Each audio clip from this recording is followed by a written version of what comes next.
What's good? Welcome to First String Podcast. On today's episode of First String Podcast, we have CWall joining us to discuss the latest and greatest news for the Washington Commanders mandatory minicamp. We also will be joined by our guy Chuck Ice today, who does a lot of traveling, road games, and things like that. He'll give you lots of package deals, tell you who will be where and where the takeovers are happening at for the Washington Commanders this football season, your road games and things like that, where you'll be with the most fans and things of that nature. We'll talk about the NBA playoffs as well as the NHL playoffs. Plus, Al's got some questions to answer regarding one Aaron and how does that help the Pittsburgh Steelers. All that plus more is coming up on First String Podcast. I hope y'all are ready. Let's go. It's wartime, baby. This what you signed up for. This what we worked hard for. You for. Y'all the first string. Y'all gotta go set the tone now. Hey, let's go. Lace 'em up. It's the First String Podcast show. Hey, let's go. They spitting facts on the First String Podcast show. Hey, let's go. Let's go. Hey, let's go. Cause it's time for the First String Podcast show. Hey, let's go. Lace 'em up, it's the First String Podcast show. Hey, let's go. They spitting facts on the First String Podcast show. Imagine talking sports, having fun with the fam. At a starting lineup, First String is what you have. An entertaining stream with the Pro Bowl cash. When the viewers chime in, they gon' answer what you ask. Representing for the Queens, yeah, we got Lady A. A super knowledgeable woman who can break down any play. Said from the South, so he rep GA. The Falcons, the Bulldogs, the whole Peach State. Drunk Uncle Al, only way you can describe him. Every time he crack the mic, you know he gon' be wildin'. Last but not least, it's my man Toothpick. Commanders is a squad and he the captain of the ship. So if you feel the vibe, go ahead and tune in. Like, subscribe, recommend to a friend. Nah, for real, like, subscribe, and recommend this to a friend. Hey, let's go. Cause it's time for the First String Podcast show.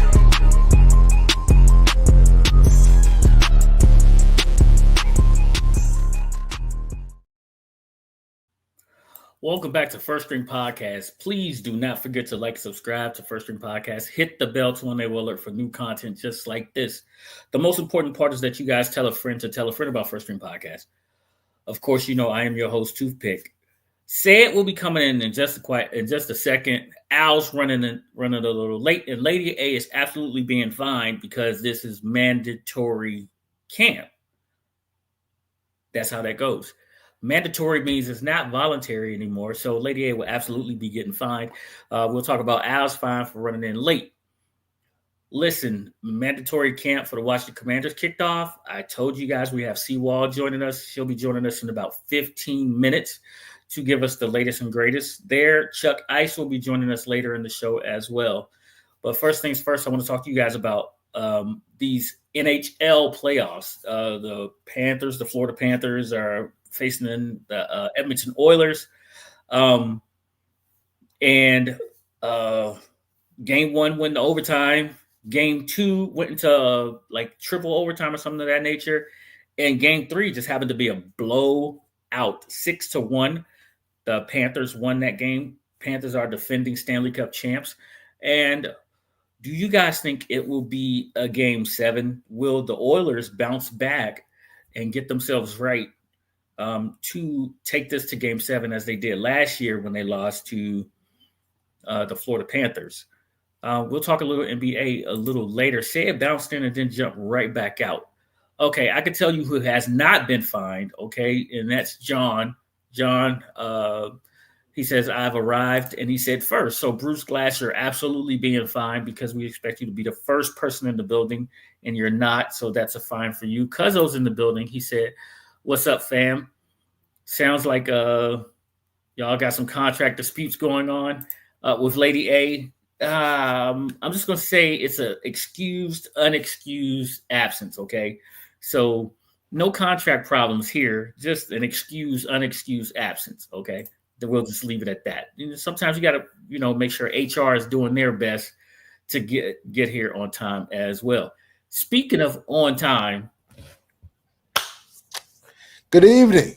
good evening, Al. How are you? Oh man, I'm blessed, man. How you doing, man? I'm good, man. Came in hot. I did, man. I'm just running down the Beltway.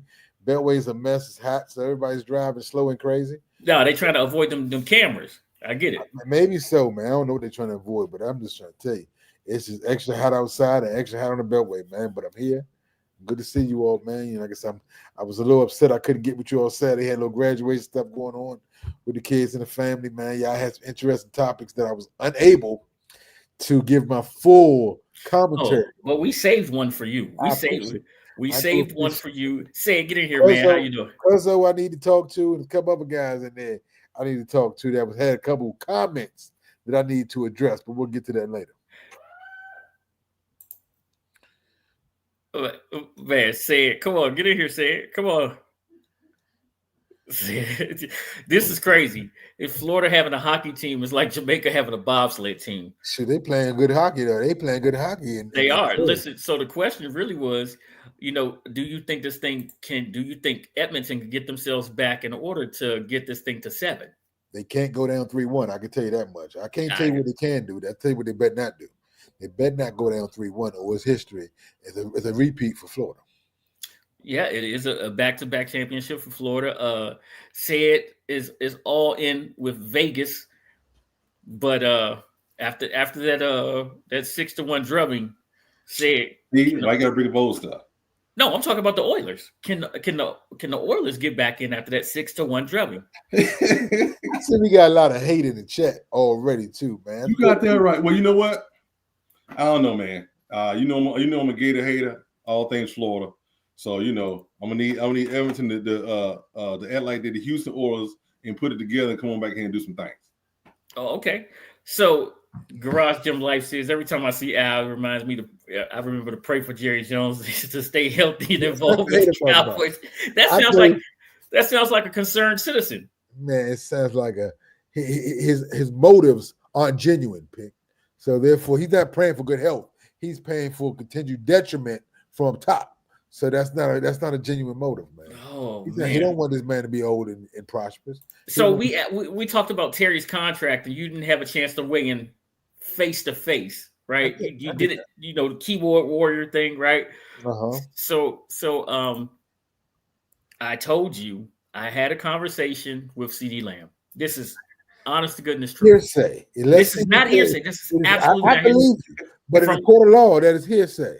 Unless you can produce the witness to attest to what you're saying, it is not admissible. Oh, it's admissible. Because do you remember this? Do you remember this when I told you? I said I talked to CD Lamb and I told him, I said you need to come to Washington because 4 is done. This was after he hurt his ankle. Can you help me a little bit? Hold on, wait, Al. But I'm gonna tell you what happened. So he came into the office and he literally told him, go get the dude manager. He's talking about me. Go get the dude manager. Came in. And this is after one of their mini camps. He said, hey, 4 I don't doubt what you're saying is absolutely a go. I'm just saying it's not admissible.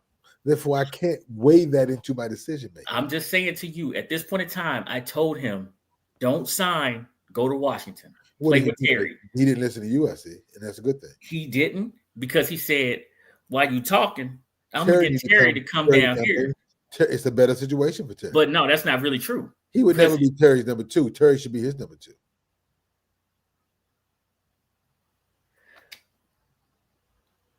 What? I'm gonna let that slide for now. Did I say something wrong? 17. Did I say something wrong? 17 and 88 on the same field. You got to pick your poison as a defense. I mean, you have to pick your poison. But as your quarterback, you're going to 88. You say 17 and 88 on the court. The numbers, if they're on the field together, the first option for the quarterback is 88. That's not true. All things being the same, one-on-one. Yeah. Are you looking past George Pickens? Is that what I just heard? No. We're not talking about George Pickens. We'll talk about that a little later. Terry McLaurin joined the Cowboys.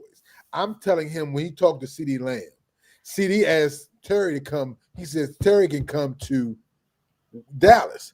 CD would never go to Washington to be a number 2 to Terry, but Terry is more than welcome to come to Dallas to be a number 2 to CD. That was my comment said. That had Piccolo speechless. Well, first off, no, that's not. 17 would automatically be Dak's favorite target. Why would he? That doesn't even make sense, Pick. But okay, go ahead. He would be his new target. That was if he ever wanted to upgrade his team and go to a better team. So that major shots today. You're right, John. They don't play the same position. CD Lamb plays for. CD's an X. Terry's a Y. Split in wide receiver. Basically, an old school terminology. Yeah. That's your number one is usually your X. Then you have your Y, which is number 2, but you can flip flop them, of course. But both, let me not, before I digress, both of them, Terry. I don't want anyone in this chat to believe I don't think Terry is not a top wide receiver. That is not what I'm saying. Even when Garage Life tells me he had the second most touchdowns from a wide receiver, 24, I agree to pay the man. I'm just saying it should start with a 3, end with a 0, and be no further.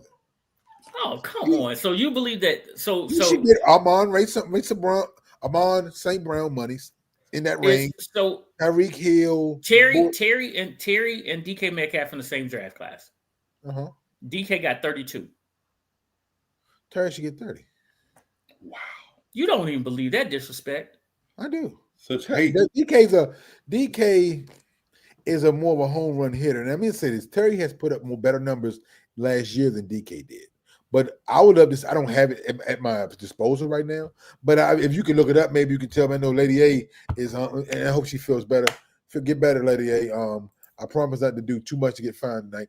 But if I can get the stats from both of them since they entered the league, since they were in the same draft, I'll be curious. Because I think DK is more of the known name, but I think because his team has had a little more success, Terry has had far worse quarterback and offensive coordinator situation. So I will give him credit for that. He's fought through those things. But I'm just saying, Terry just, in my mind, just became a legitimate number 1 over the last year or two. And that's part of it because he's got a quarterback. I will say that. But I thought Terry was a borderline for most of his career, borderline number 1. I thought the Redskins at some point needed to get a legitimate number 1 before Terry had his breakout year last year. And that's what I'm saying. If he does what he did last year again this year, I will take back a lot of what I'm saying. Pay the man. Let it start with a 3 and end with a 5, 4, whatever you want to say. It should start with a 4. Unfortunately, if he doesn't get paid and they let him play his last year on his contract, which everybody knows, if you let a person go to their last year on their contract, 9 times out of 10, they're not coming back to your building. Well, that's not necessarily true. I mean, especially not for the Cowboys. I mean, we let everybody go to the last year, and because y'all had cap problems. But we pick the problems that we have is Jerry being the ultimate mismanaged MGM. Hence why this is not hate. Hence why this right here, this statement right here is actual facts. It is. Every Commanders fan is always praying for the health of Jerry Jones. I pray for him and that he stays involved. I don't want to say.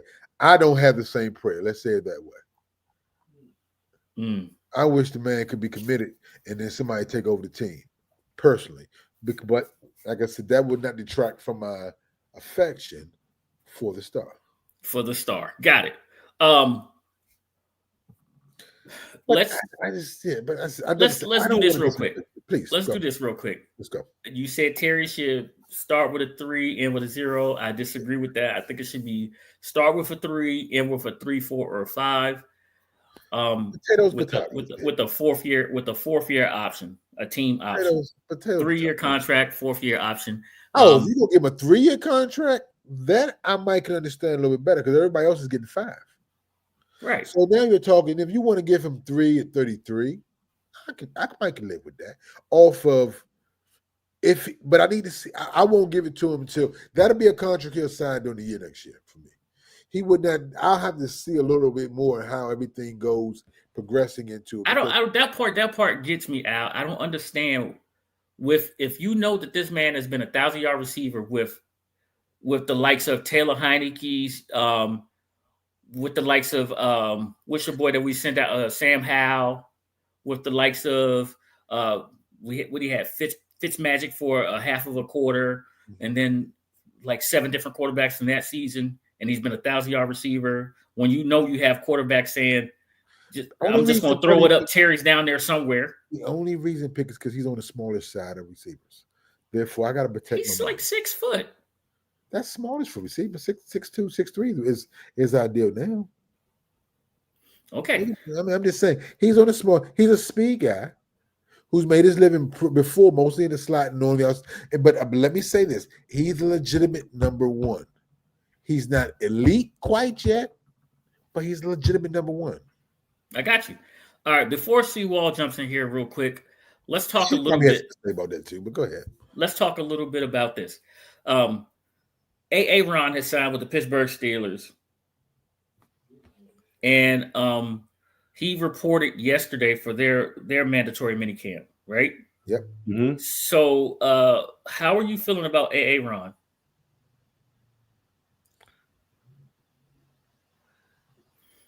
Who you have? I'm talking to Al. You the only Pittsburgh Steeler holder on here. You know he's not talking to me. Just as okay. He looking around like he don't know what he talking about. Oh, who was Aaron? I'm perplexed for this reason because you know right. I was anti-A-Rod, but now I gotta I gotta wish for him because he's with my man. He was my guy. You know I'm a Tomlin guy. I'm a Tomlin guy before I'm anything. Period. And a McDermott guy before I'm anything. So I need him to do well for the sake of Pittsburgh and my guy MT. So I'm perplexed because I didn't want them to be Google and Gaga over Aaron. But the deal they signed with him is a very team-friendly deal, very incentive-laden. And I think a year, now almost 2 years removed from the Achilles injury. Yeah. A-Rod numbers weren't bad. 28 touchdowns, I think 6 picks last year. Now, granted, a lot of that was done when they were out of playoff contention, so it was in almost garbage part of the season. Team was not going anywhere, and there was no pressure. That's my thing with A-Rod. While I can't, people want to put him in the top 5. I can't because he's done more. Again, he got 4 MVPs, but 1 Super Bowl. But every big game in the last, I think he's like 2-3 or something like that in NFC Championships games, or an 0-3 of his last, I think in his last 3 playoff games, I believe. I mean, I need to see if A-Rod can be what they've always made him out to be, this great quarterback. He does not produce in the clutch for me, and that's my only problem.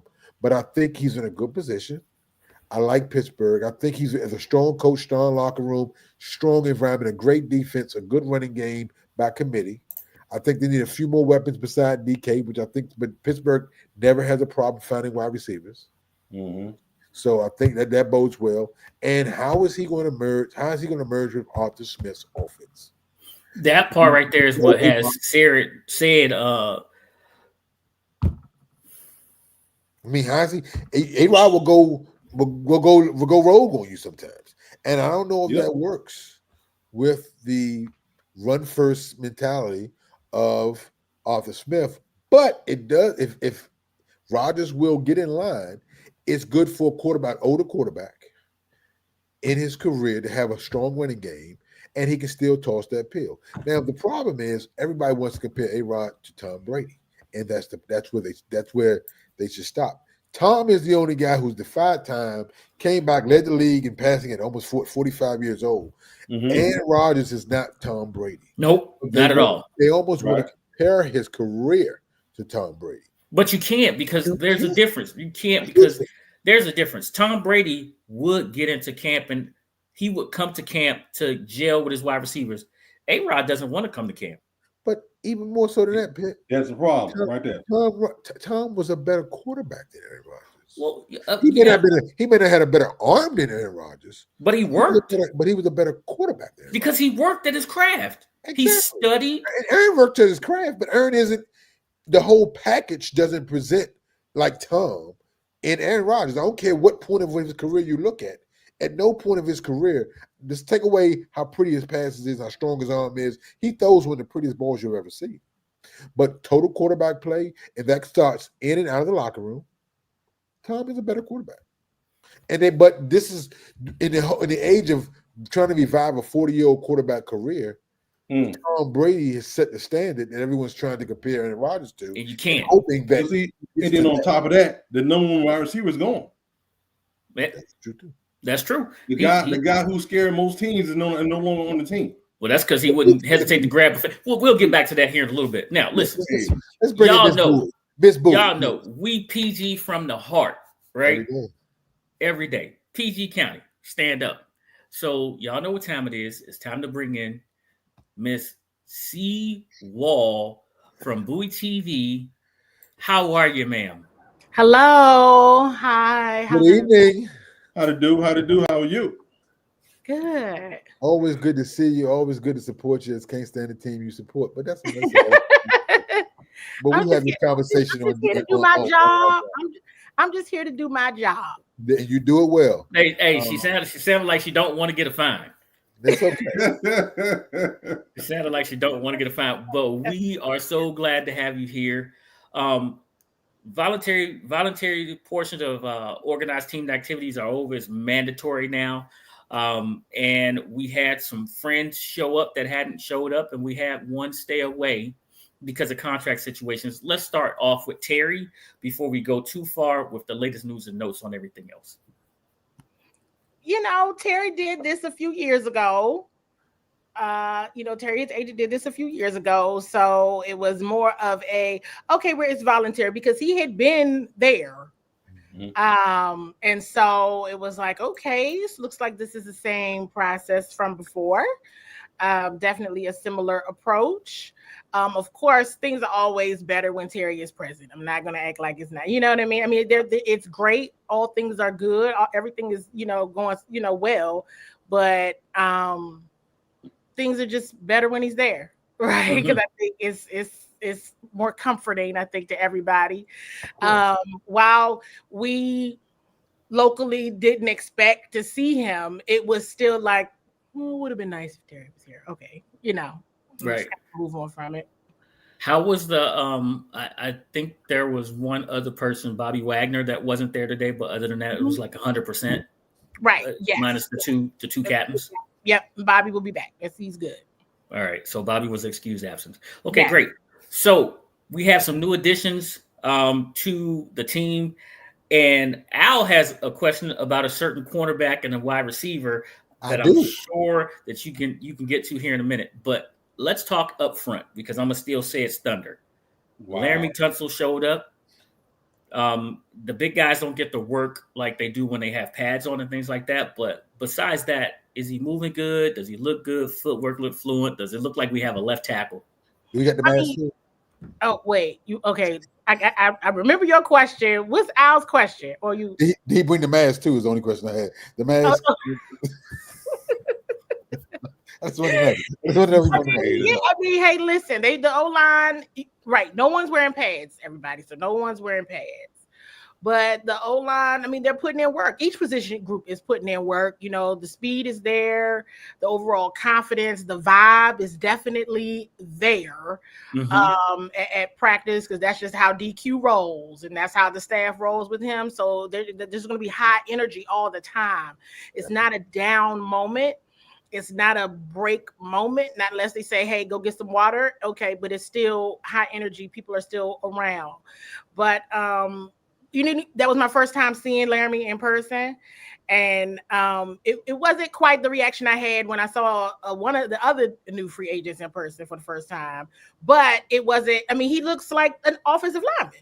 And so it's kind of like, okay, there's LT at LT. Cool. And so we'll see what happens, but I'm sure he is as advertised like, some of the others. Okay. Say it. Well, I know it's mandatory minicamp, and those guys supposed to show up, they're supposed to do their thing. What about the current backup for the Commanders?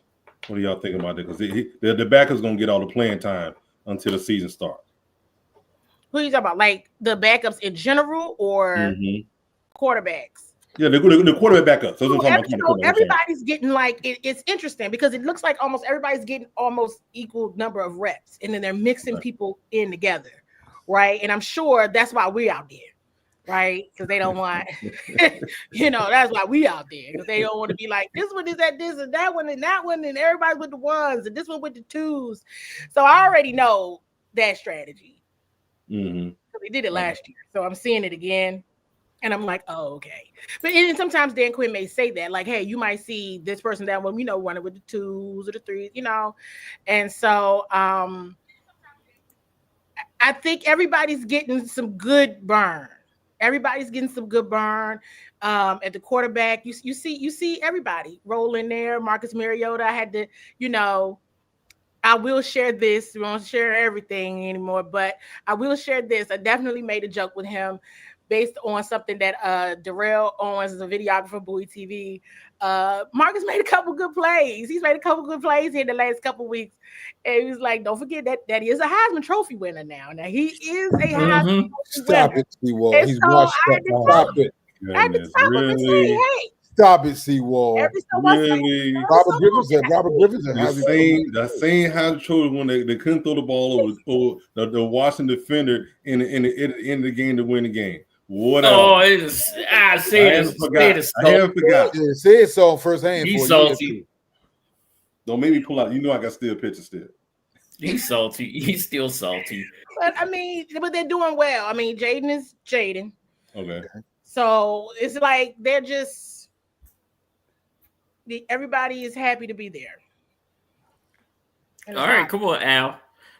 Well, my curiosity, man, I heard one of your key off-season pickups was APB was out for him, was Trey Abrams. Wow. Had him on lockdown out there, man. That man was on the back of, like I said the other day about when AJ Terrell was on McLaurin, had the man on the back of milk carton. I heard people walking around camp with a picture with his shirt on the picture talking we missed Debo because they couldn't find him out there in the court, on the field, man. I heard that Trey Amos, a rookie, had the boy. They had to they called San Fran to see if he was still there. I'm just trying to figure out what is going on. Did he pick up the phone and come to camp? He is present. He is present. Okay. I think the good thing about it, because I think even that first day that we were able to attend OTAs, I was like, is Trey Amos, I've been like, is that good or was Debo that bad? That's my question. No. Trey Amos was on a different type of time. Okay. Because I know the boy was good. I thought that was a very good pickup. I did not like y'all getting him. I thought that was a very good pickup late. And he fell for whatever reason. I don't know why. He fell. I think he's got some back. It was conversations around a back injury or something, but he seems to be fine. I've not seen any indicators of a back injury, but I think there was some, just being very honest, transparent. I think there was some conversations around a back injury that maybe that's why he fell. But he is no fear. Don't wherever the ball is, he is. Okay. And that's what happened. I don't think, it wasn't, he just was making plays, but I think they've caught on. And so, you know what I mean? So even they're not scheming, they're not, but it's still a competition. Mm-hmm. It's still a conditioning part of it. And it's like, hey, the young boy he ran up on me. And so, and now everybody's acting accordingly because people are really trying to make plays. Okay. It's not going through the motion sort of deal. They, and sometimes even Coach Quinn, and you all may have heard this in Coach Witt's press conference, said he got in trouble with DQ. He was like, my bad, because just trying to get people to get after it. Mm-hmm. And, Coach was like, it is not a Sunday. What is going on with everybody? You told them to get after it. They listened to y'all. There you have it. And so they actually had to bring it down a notch because they were amped up out there for sure. But yeah, Trey, yes, he has so far been the rookie that I'm like, does anybody else see is anybody watching this? Just making sure 23 is where 23 is supposed to be. Sometimes the people may see, right? I don't tweet a lot during practice. It depends on the situation, right? And the reason why I don't is because I got a thing. I don't want the football to hit me. Right. and sometimes I'm in the way. So I'm just looking to make sure it depends on where I'm standing or what's going on. But I feel like I like to pay attention. I like to see what's happening. And that was definitely a moment where I had to stop and look around and be like, is anybody else watching what's happening out here? Trey was just everywhere. So let's switch to the defensive side of the ball. I mean, we're already talking about it. Trey Amos is out there doing his thing. Marshawn, Lattimore actually was at mandatory minicamp. Of course, they said he was a full go. Did we see his speed? Did he look better than he did last year towards the end of the year? I don't want to necessarily say he looked better. I don't think he looked worse. You know, I mean, Marshawn looks, he looks good. He looks like he's healthy. He looks like he's feeling all right. He wasn't, I mean, they're running and everything, but it's not. I'm going to see how tomorrow goes and then the last day. Because if I remember correctly, that last practice before break, I was like, whoa. Like that was the practice where I knew like this staff is different because everybody was like full go. Everybody. But he looks good. He looks even, So just to make sure I'm hearing you correct, he was out of the Fila sweatsuit? Was he what? He was out of the Fila sweatsuit. I mean, he out of the warm-up. He wasn't in He's shooting shots from every direction today. Yeah, he is. Fila sweatsuit every time I saw him. Just plus some knives. Just plus some knives. He wasn't in his street clothes. It is what the uniform. Participant was full go for sure. He wasn't in his street clothes. Out and shooting shots everywhere. Call them street clothes. It's like, yeah. Come on, say it. I don't know. Al shooting so many shots. I don't know. I don't want to say none at all. No, man. Ain't shooting that you said. You good. Bottom weed. I'm just asking for the people. Sid. So talk to me about the running backs. What have you seen?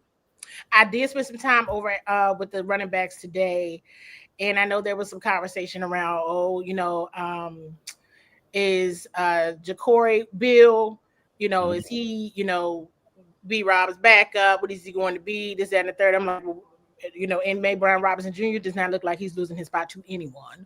Mm-hmm. Okay, so usually, we calm all that down. But the group looks great. I mean, it's pretty much the same group from last year. I think an important point is you all have been hearing Casimir Allen's name, right? He's a wide receiver. He's over there with the running backs. Anthony Lynn got him over there. Michael Wiley is back as well. He's over with the running backs. Austin Eckler, Chris Rodriguez, Jeremy McNichols. Everybody is that unit. Anthony Lynn is working with them. They look good. Another quick question. Mm-hmm. Austin Eckler. What are they doing with him to help prevent him with the concussions? Because he don't have a bunch of them. I don't know what they can do. I'm gonna be honest, right? Because he's had so many. I think they may look out depending on. I mean, I don't think we'll see him returning kicks as much, if at all, right? And he was an All-Pro returner last year, and I don't. He made All-Pro second team as a returner, so I don't think they'll see much of that. I'm thinking. I don't know. At the same token, but he's still coming out of the backfield, or you see him in space where he's most effective. You can't tackle or anything. I mean, of course, guys fall and all that, but they're not tackling or anything. There's just no pads on. So we'll see more about that. That'll probably be something interesting to watch when they really put the pads on to see how they're truly going to use him to try to, keep him out of harm's way in that regard because he's had so many. Okay. I have a question for you too, Candy. You kind of went to it when we asked you how you saw Tunzo. He looked like you thought he would look. Who, when you did see them, looked way different, way better, and who else outside of Amos has been somebody you surprised, even in the short term of the camp, has been a surprise for the coaches and for yourself? I have to say, seeing Deebo Samuel in real life that first day, I was like, well, okay. He's a big guy? I was like, that's interesting. Like, that is interesting to see. Like, it's just, I'm just saying, because I couldn't see him. I couldn't see him past Trey Amos, so I didn't know how big. Every time I saw him. I can see why they call him Debo. And I definitely made jokes online. Like, I would make an executive decision over my own life and be like, somebody else tackle him, because I'm not. But that's why I'm not an athlete.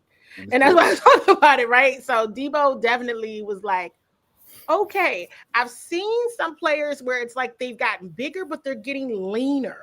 Mm-hmm. Speed has been a focus. Yeah.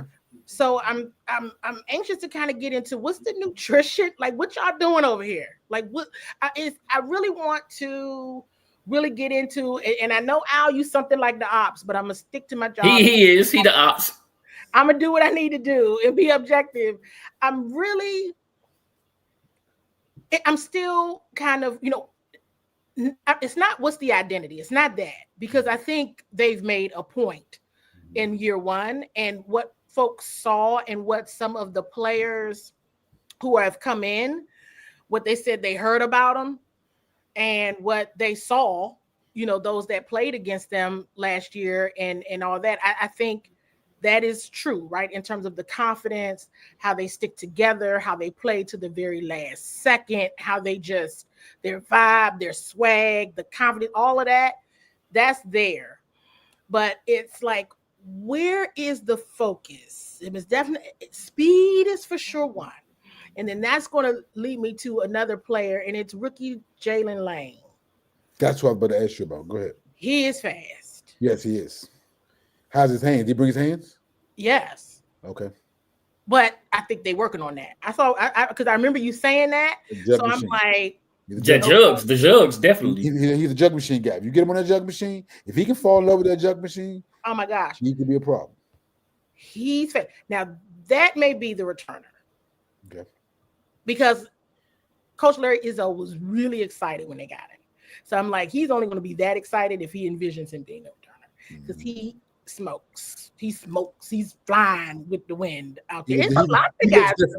He's one of the guys that looks different when you see him. Yes. He for sure was the other one that I was like, that kid we saw on the Zoom? like which one? So, but some of the other like guys that have come back, like when you talk about the O linemen, it's like they're big, but they're leaner. Mm-hmm. So I'm like, let's see where this goes. I see where they look now this week. Want to see what they look like come training camp. So speaking of the O-line, like today, like not even being funny. I think it was like today, or maybe it was another day. It wasn't the first day when everybody was talking about Jalen got bigger. I think I was standing there. He was somewhere nearby, and I was like, oh, yeah, Jalen did. I mean, not Jalen, Jaden. Too many J's on the team. Mm-hmm. Jaden did get bigger. I was like, oh, okay, Jaden. All right, look at you. Look at Transformer-ish. Okay, that's what's up. Was this question? Was the mother out there? No. Shooting shots again. He's shooting shots again. She didn't drop him off at practice either. He drives his own car. All right, this is not an Eli Apple type situation. She might have been checking for some gold digger girlfriends out there in the stands, man. She policing everything, man. I'm always a Cowboy fan. Hey, it is okay. I'm just playing. The offensive line got some additions, right? We have a new left tackle where we had rookie last year. We have another tackle that was drafted first round this year. I know they're going to mix and match some pieces and things like that. How is that looking as of right now? Our guy last year, Johnson, how is he looking? What type of positions are they putting him in? Who on the offensive line? Yes. So I mean, I think Coach said something today about Brandon Coleman. He had, show versatility when he was at TCU. TCU. And I think they're going to maximize that, right? To see what he could do potentially at guard, at right tackle, right guard. They've been moving people around, which will be interesting to see, because it's almost like it could be situational. Mm-hmm. And that's one of the things, like even Adam Peters said, the only thing we know is LT is going to be LT, right? Okay. But I think everyone else, it kind of remains to be seen, because they are able to play in multiple positions.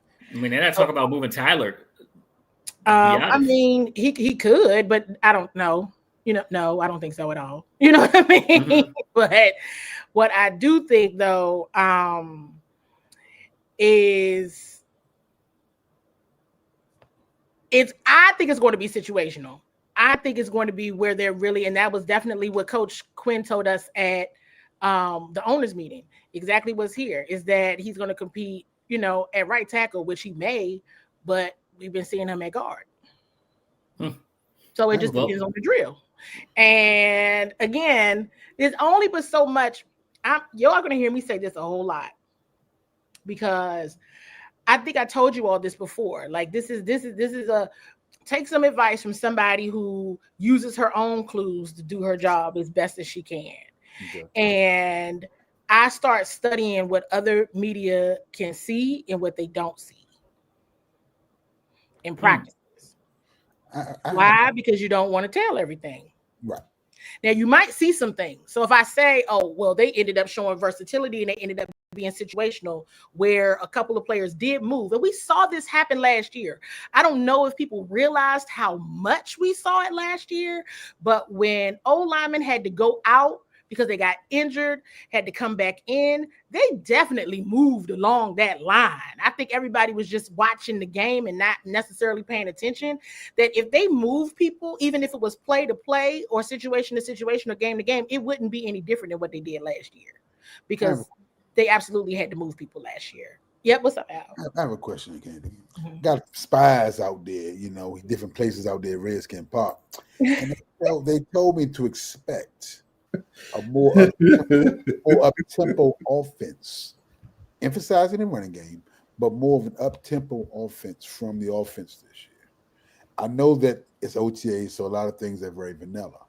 But have you seen any signs of that, of the up-tempo with Kingsbury wanting to get more plays, get more things to Jay, to get things out quicker, and a more of a fast-paced offense, emphasizing the speed that you're talking about and the leaner offensive lineman? Because I heard got spies out there, and they saying this is what they're looking to do this year. Not like a Chip Kelly offense, but one of those things where you're getting more plays, you're getting in and out of the huddle, and they're going to use their speed to keep that press on. And remember, a lot of times they went no huddle, right? So I'm laughing at the chat. I'm sorry, Ken. Oh, I'm laughing at the chat. I only got five. It's okay. They're moving faster. Yes. But I think that is also in response to how they were getting beat on the line, right? The Eagles' defensive line, the Steelers' defensive line. I distinctly remember that Steelers' defensive line was moving. They were smoking out there. I was like, oh my God.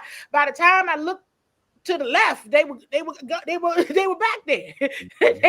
You couldn't do nothing. It's like, whoa, there's just half of it is just the speed at the snap.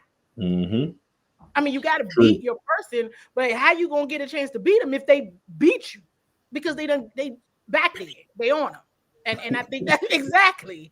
And it's just a speed thing. I think that's one of the consistent trends they're seeing in some of these linemen, right? Where it's like an athletic specimen of how in the world are you that size and you can move that fast? Well, they're responding to their environment. They're responding to their schedule. So, oh Lord, how many?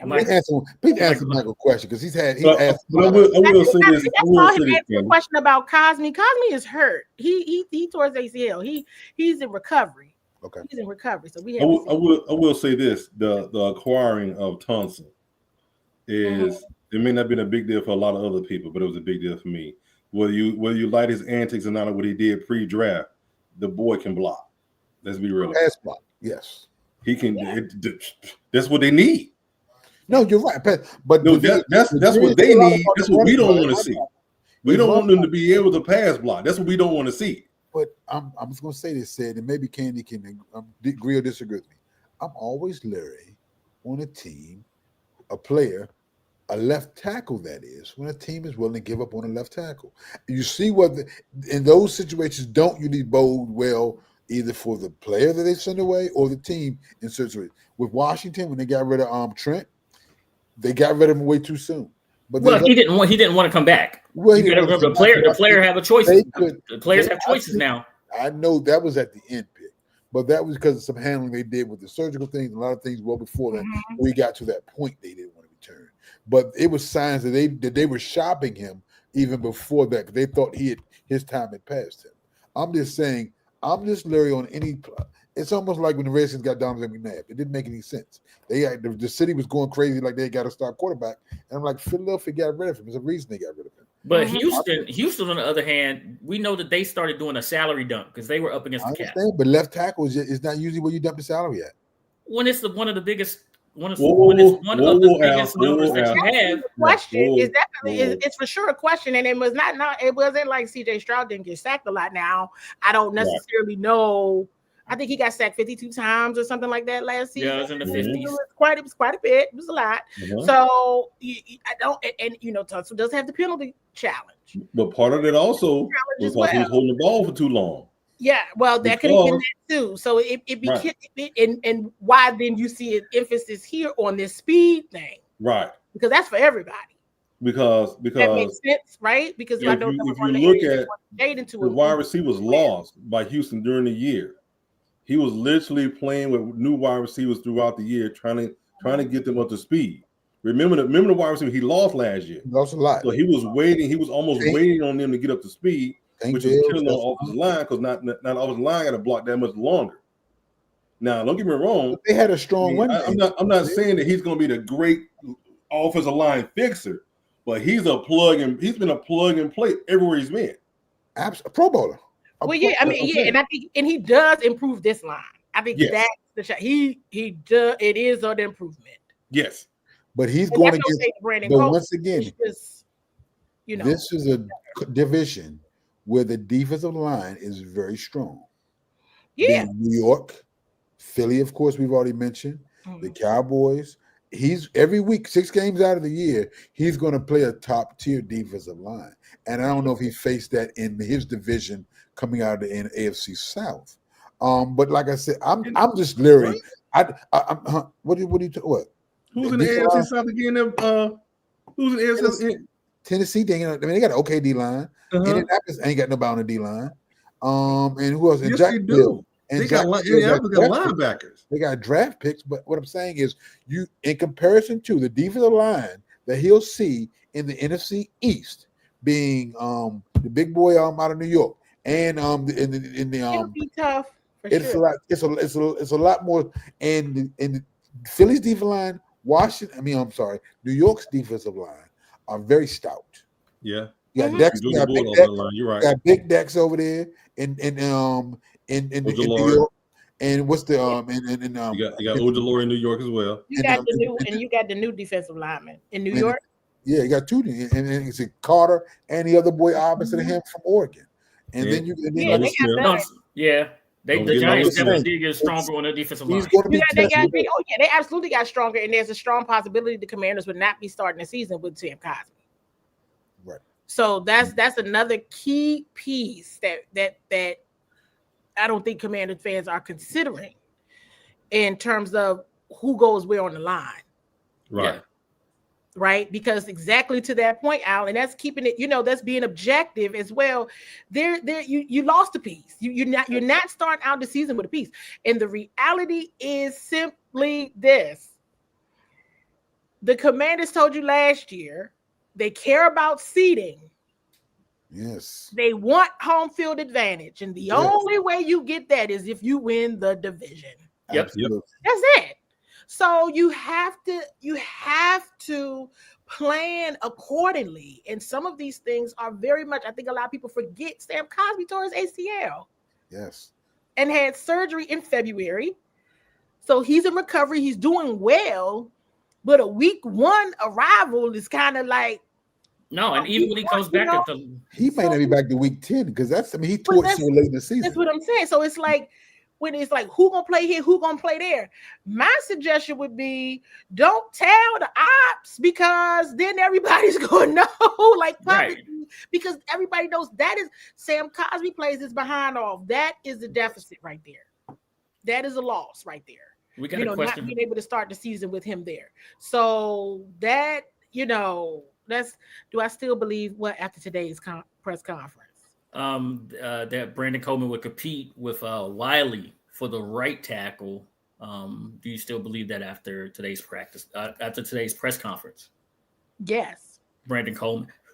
You mean? I don't know which press conference. You mean Brandon Coleman's press conference, or I think he may be talking about. I mean, he did talk to the media today. So, but I think that was when I was over there talking to a couple of the other players. Yes, because it's not training camp. So, I mean, I'm looking for some of the optics at this time of the year. And that's one of the questions I asked Coach Kingsbury, right? What are you doing at this time of the year, right?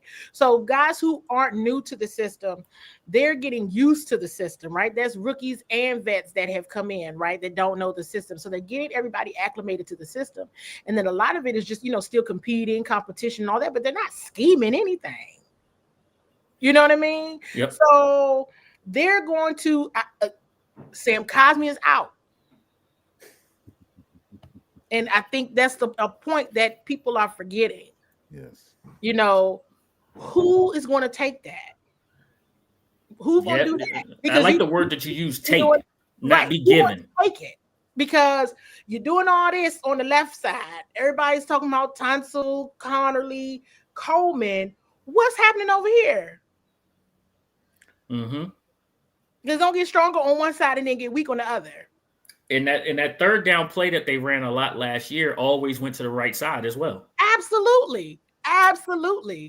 So that's where it's like whoever competes, who let the best offensive lineman win. The best five. So our next question, hold on.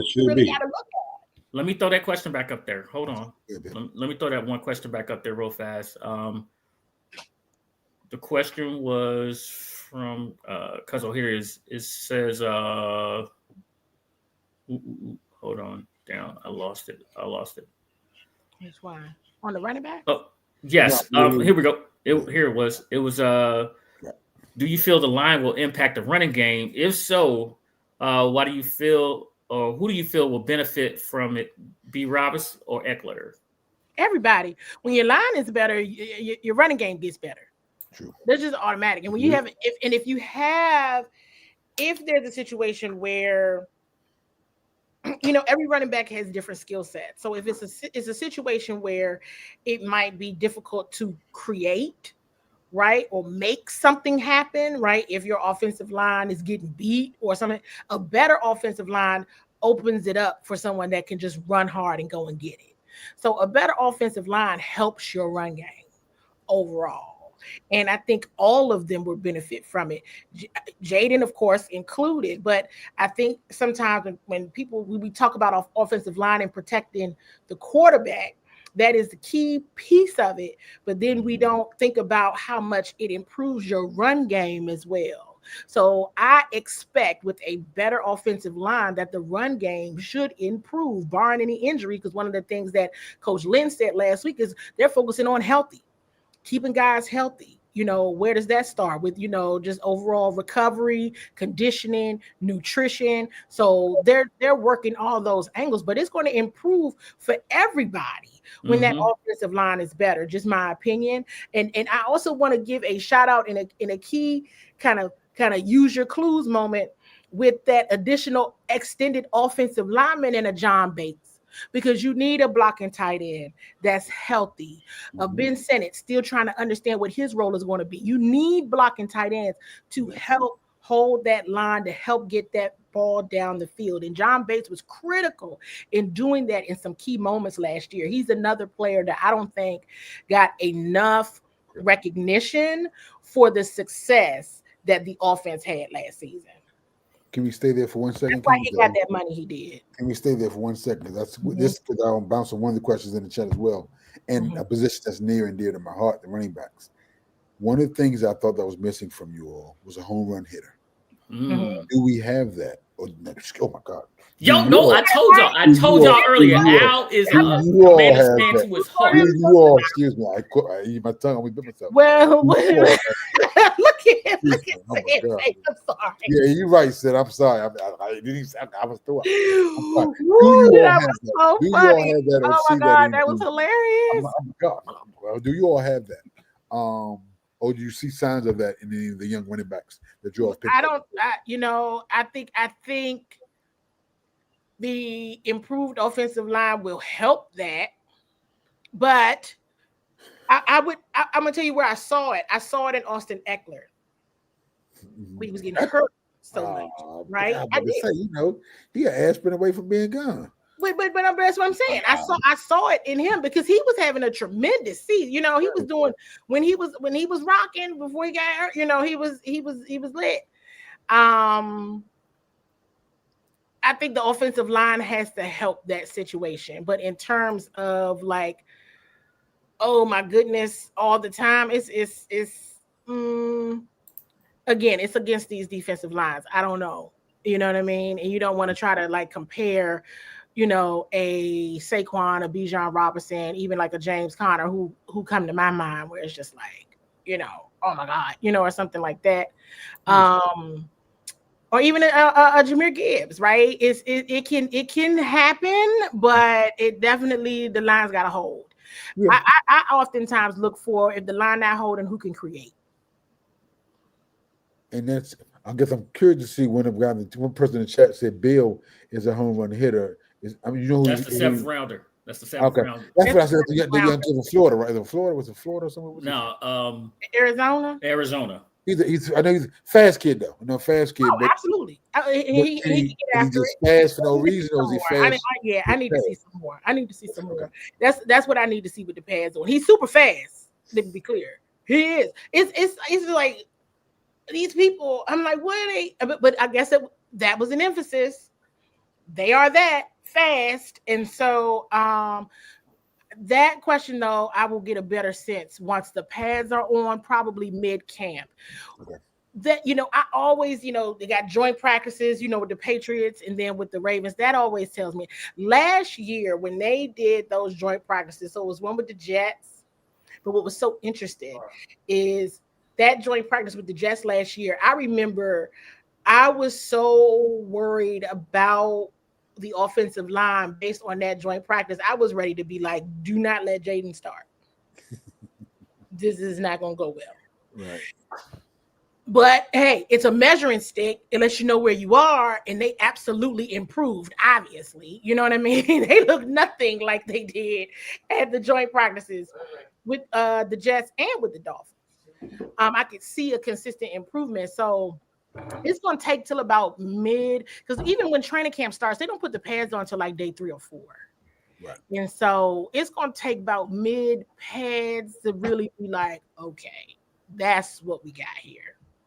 When they want them pads popping. Okay, let's ask this question and get it out the way because I know somebody wants to know. Christian McCaffrey. All right, Luke. Yeah, Luke McCaffrey. Last year, everyone was wondering why Luke wasn't on the field, why he wasn't getting the passes, why he wasn't getting the targets. Is he looking better than he did last year? Is he more explosive, getting separation? How's Luke looking? Yeah, look, like the last couple of practices we've attended, look great. James found Luke. He's doing a great job. It's a lot. It's gonna be a lot. I mean, there's only one football, and I don't know how everybody's going to get it. And that's just being real honest, right? It's only one football. I honestly don't know where he's going to end up, and that is going to be very interesting to watch. That wide receiver group, I typically end up trickling over to the wide receivers. Last year I did the same thing, and that was because I saw an issue, right? And I kind of called it early, like, hey, there's a person over there. If they don't get it together, they might be gone. And then they were, and I'm not seeing that, right? I'm not seeing that at all. But that's an interesting position group to see who makes the cut, because it's some impressive things going on in the wide receiver group for sure. Speaking of that, we had this discussion. You may not be able to answer this question because of your involvement in your close relationship with a lot of players. And hold on, okay, 1 second.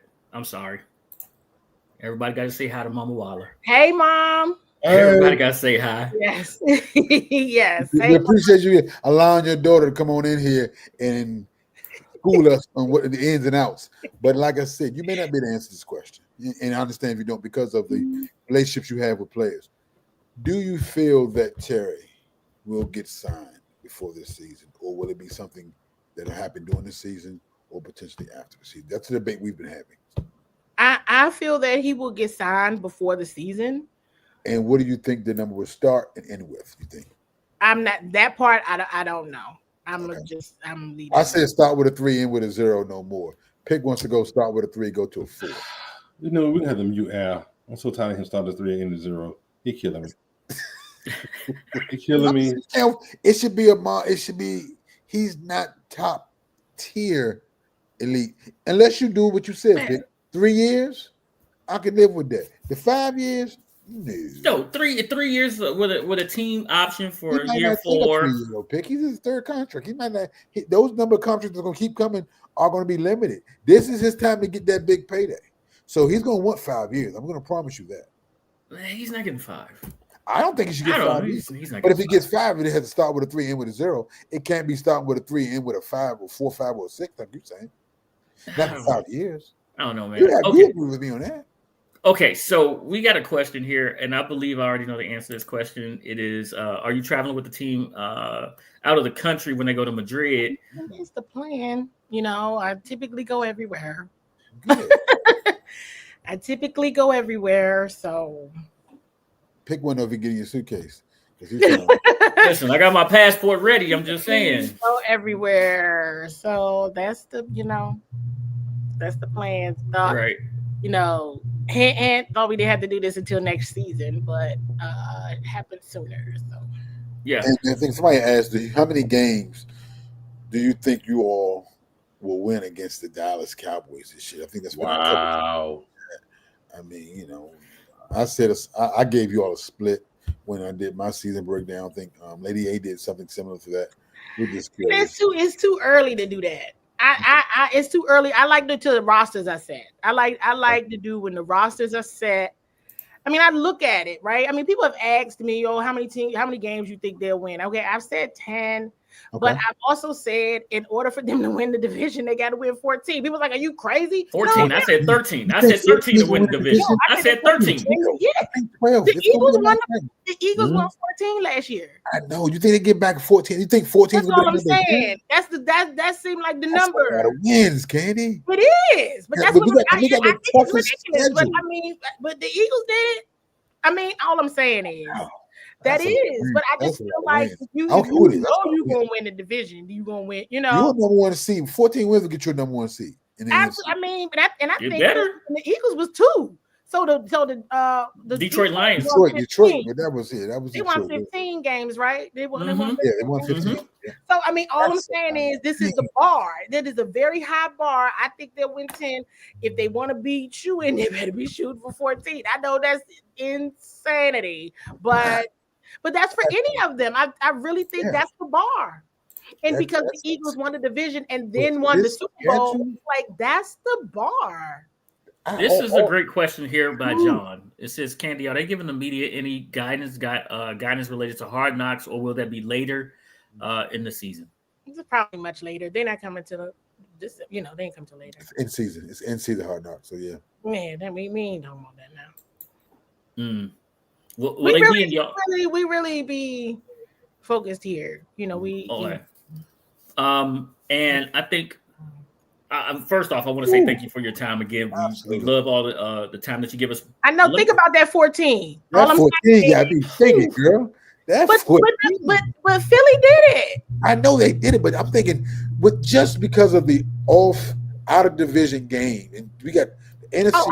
It's ridiculous. The NFC Central, the AFC West. That's 8 of our games. That's a tough. Out of confidence. I don't know. I mean, that's like the bar, you know, if you want to be for sure. But I'm like, I don't know. I get it. I just think the division is going to be very. I don't know what's going to happen. They say it's never the same division winner every year. But Philly proved that wrong. And they would have, and literally the division would have to like stick. Like clearly, the NFL thinks that's not going to happen, right? That is not happening in the NFC East. No. That So this is going to be. This is going down to the last games of the season, and that's why they did it. Everything I've seen, they've put the NFC East counter to the position that the NFC Central was in last year, where it potentially could be 3 playoff What teams. is it? What was that? That's the That's Lions, the Detroit Vikings, Lions, Bears, and Chicago, Green Bay, yeah, and that's correct. that is the people that the division playing this year. Right, and we got that division Division, and the like, AFC getting 3 West. teams in, That has man. and Y'all the AFC show West me has over 3 here. playoff teams. Y'all And not getting 3 teams in this year. I'm gonna tell y'all the ones Oh, really. there will be 3 teams out of the East this No, year. no, it won't. I 2 mean, at the most. Oh, because didn't. Oh yeah, they had 3 teams in their division make it. Oh, yeah, it is. And the Central had 3 teams making, and the AFC West had that 3 they sure teams enough making. did. Those They are sure the 2 enough did. conferences we're playing. Out of, Oh, out I of the- appreciate this comment. Thank you. I really appreciate it. Thank you. No, Candy, she asks these great questions during the press conference, and that's how I know what sort of to ask her because I know she has those answers I already. haven't really been in the player pressers all that much during OTAs because we talk to them so much during the season. You know, I've been out observing. I talk to them, but it's more of, relationship building, trust building, talking to people, getting to know them, the new guys, the ones who came back, all of that. I might, I jumped in with Tress Wade today because I wanted his opinion on something, but it's different this year with this staff, but it's the same if that makes sense because it's different players, but it's interesting. I think I said I don't know if you were on the show, Candy. I made a comment about how different San Francisco's drafting's been since they lost Adam Peters. Adam Peters left. And I'm wondering if if he was the engine potentially behind a lot of the key finds. Absolutely. That yes. What name? Terry Carter, I got your question. Yeah. Your question highlighted. Because I'm seeing that his style is looking like what was successful there. And I think that he might have been what's the deal? Help me with his name. All of them. The GM from San Francisco. Who? John Lynch. John Lynch. No, that was the house Adam Peters built. I know because I'm sometimes I be like, I don't want to say fans of other teams, but I really get into how they draft. Right. I do. The draft and how their players do. Right. I get really into because the evaluation of talent is difficult. That's why, with the Bowie TV covering the Ravens and tracking with Karina, I am just admire the Ravens, how they draft. My goodness, the way the Ravens draft is just they would probably never teach a class because that's giving all the tricks of the trade, but they are just they are top tier. Well, they got the Godfather there too. Oh yeah, Ozzie Newsome. They have all that. He's still around. Yeah, yes, and so it is a talent to be able to evaluate talent. That is a gift. And I remember I said, this is a team that spent all this money on the owners. They got you ain't got 5 and 10 years to get a return on your $6 billion investment. You just don't. If they want to make a move fast, they got to get Adam Peters. Now, the Dan Quinn thing, I had to do my own research and realize I was totally wrong about him. So I had to do my own research on that. But Adam Peters, I had his name circled. I was doing shows. I'm like, Adam Peters, they got to go get Adam Peters. I'm telling you. And when they did, I said, thank you. Because that's a quick return and it's a consistency with what he does. He's just got a gift and he gets the scouting. Shout out to the scouts. I don't think scouts get enough credit, but that is a hard job to do and to do well because you're gone a lot and then picking that talent. So Adam Peters, yes, because it's been different over in San Francisco since he's been gone. Well, it's something about the initials AP that helps you have insight with football and knowledge and all of those things. So those things again coming up. Okay, Candy. So I know we holding you long. I appreciate you. I kind of don't want to answer this question, but I kind of do. You see it? The one about what has caught me off guard? Yep. Yeah, I had it highlighted. I don't know. You want me to answer? I'll answer it, but okay. Nobody's gonna like my answer, but okay.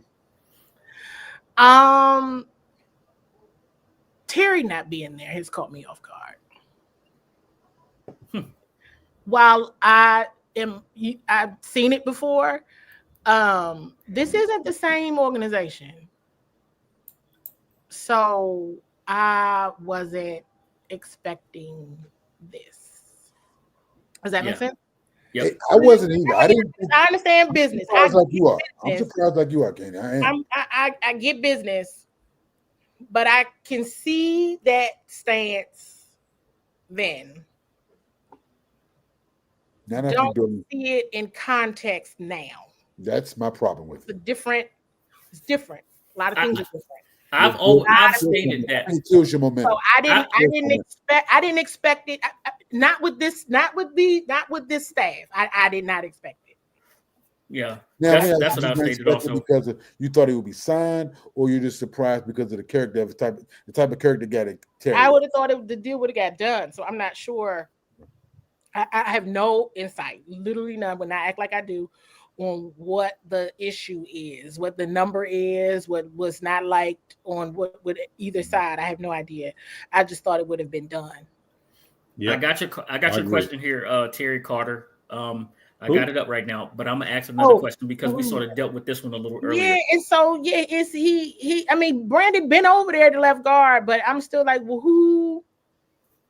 We just gotta see what happened on that right side because I'm not convinced. All right, so Candy, my question to you is: me be telling the truth. Maybe I shouldn't have told y'all, but I'm just telling the truth. Not your because you're gonna give it the truth, Daddy. My question for you is: the entire coaching staff came back, right? Mm-hmm. That's right. Which one is more important, and in sort of a way, Jaden having the same quarterback coach or the same offensive coordinator? I think it all means something. And I'm going to tell you, you use your clues.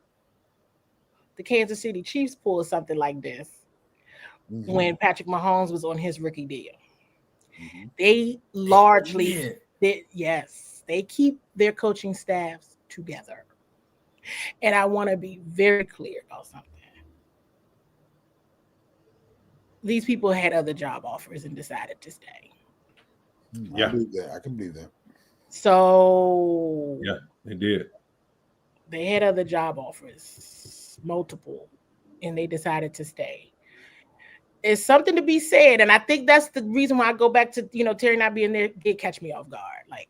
But I think to what you're saying, Candy, that's why this year is going to be so important. I think for you all, because that's not going to be the case next year. No. This season is more pressure than last. Mm-hmm. Well, last year there were no expectations. There was no pressure last year. Everybody's going to give you all the excuses in the world. Oh, it's a new staff. It's a rookie quarterback. Now, when you start off 4-1, but I'm saying you start off 4-1. With that pick, it was no pressure. There was no real pressure last year. There was no pressure. That's true. Nobody was even talking about the Commanders. Really, I'm gonna tell you, the person who made me use my clue before week 1 is when I asked Cliff Kingsbury in his offensive coordinator presser before week 1, what was one of the things that he was looking forward to. He said he was looking forward to seeing what Jada does, and he knew that everybody was looking forward and wanted to see what this coaching staff was going to do, and he called it a world-class coaching staff. He said, I know people are watching to see what we're going to do, and he was right about both. Yep. And I think they probably still exceeded anybody's expectations by far. You have so many head coaches on this coaching staff, by far, it's ridiculous. It doesn't help the bar at all. Like, they won 12 games. That doesn't help. So even with me saying 14, it sounds so ridiculous when I say it out of my mouth. But guess what? They won 12 last year. So if they turn around and win 10 this year, gonna be like, well, see, they ain't do all. And we know that is different, right? We know that the schedule is different. We know that this schedule is tougher. But if they don't win a division and they win, say, 10 games, they didn't win the division last year, right? But if they don't win a division and say they win less than 12, it will be, well, are they still the same sophomore slump? It's not going to be the same vibe. It's this year, there's too many. It makes me uncomfortable. I'm going to be honest. I'll be like, oh no, this is too much. Turn the cameras off. I liked it better when nobody was paying attention. It was just us. Get out of here. Why is there so many people in the meeting? That the pick ain't A. I said you serious. ought to have a better year, but not win as many games. You can have a Right. better team. No. Excuse me. You can have a better team, but not win as many games. Right. So Don't- what does that look like what from a does that look division perspective? You either got to do what you got. It's like they got to win the division if they win less games. Does that make sense? Like, say you win the same amount, or you win 11 or 10 games, but you won a division, it's not so much of a failure. But if you don't win the division and you win less games, it's gonna be like, And what you're fighting to happened get in the before playoffs. that? And you're fighting to get in the Exactly. playoffs. That's when last year may help you all because you've already done it from the wild card position. Right. If that's in the situation, that's when you can fall back onto that experience Right. being Yeah, the good for cardiac commanders, you done been through all this. you. Had to go through the And gauntlet. gotta hold your breath and all of this. But I'm telling y'all, I said, I told a couple of the coaches, I don't mind saying this out loud. I said, hey, the division is already gonna be tough. Everybody knows this. The division is gonna be tough. Right. Said, but I got 4 games circled on my calendar. The division games, yeah, because week 1, everybody was like, "Oh, that's whack." Oh no, that New week York's 1 gonna be game tough. against the Giants is New York's going gonna to be be tough. some good. Always bumps. give that problem. They I already know. I said the league sometimes, because they purposely split up the division. Why? Because there's going to be 2 in the hole from a division win perspective, and there's going to be 2 this tie for first. Whoever wins the game. That's a trend. We got the Eagles and y'all got the Giants. Exactly. Yep. So they plan it from the start, right? And those games are going to be very, very good games. But my thing was the Falcons game, Right. the Bears game, Mhm. and the Detroit Lions game. Okay, why Because those 3? all 3 of them are out for blood after what the Commanders did to them last season. I know the Falcons out for it. That's the game that either one of them could have got into the playoffs. Yep. I already know what that is. And then see, Falcons, you see how they act? It hurt. Chicago Bears. Ben Johnson. We had y'all beat. I'm gonna tell you, the Chicago Bears game, they already out for it from the Hail Mary. Ben Johnson, I'm sure, gonna have that chip on his shoulder from the Detroit Lions game because Cliff smoked them. Let's be for real. That Cliff Kingsbury, I knew the way he was dressed. I said, Cliff ain't slept in 2 weeks. He's ready for this moment, okay? And he was. All right. But oh no, in the Detroit Lions, you think Dan Campbell ain't coming up in Northwest with a chip on his shoulder? You crazy? Of course. I hope he does. Oh my goodness. Those 3, the division itself is crazy, but those 3, because those are people that are like, we want Jaden. He ruined us. He ruined us. And they want him bad. We know this. And I'm gonna tell you the runner-up game that's on a sneak, the Denver Broncos. Why Denver? Good bump. Bo Nix and Pat Surtain and Terry McLaurin. That's gonna be beautiful. Oh my gosh. Think of me during that game. I'm getting there early. I might go tomorrow. I do like that Bears game. I don't think Caleb likes all this press that Jaden's given, already being ordained as the best quarterback in that draft. You did all this in front of his home audience. That was supposed to be America's king of the town, king of his town. That's supposed to be his town, and done took it over all the way. Got his foot all over his couch. I said, mud on the bottom of his shoes too. Now, I might duck a little bit. I might duck a little bit for some of these games. Like, oh no, but maybe the Commanders will do all right. But that Broncos game, that nobody's paying attention to that. The Broncos will be a problem for a lot of people. Exactly. That's gonna be a good game. I can't wait. I can tell you who don't want to see Pat Surtain, George Pickens. Man, he getting locked up. Well, you can't like one person at a time. Remember that. I'm sure you can. I really like him a whole lot. So whether it's Terry McLaurin or Debo, I don't know. They're gonna have his hands. They have a lot, but he's very good. So Candy, I'm gonna ask you to do this. We did this earlier. Can you stack the wide receiver cores in the NFC East from 1 through 4 for us, please? Who is even on? Well, the Giants only have 1, so they'll go. This is 4. All of us agreed at that one. They'll go 4.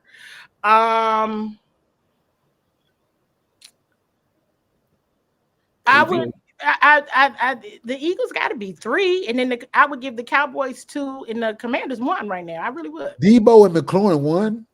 See, Karen, you about to see. Over who? Over who is it? I would CD give, and I George would Pickens? give Smith who's the and third one over AJ. there? Smith and Brown would be 1. Oh well, yeah, but if that's the case, then And I would.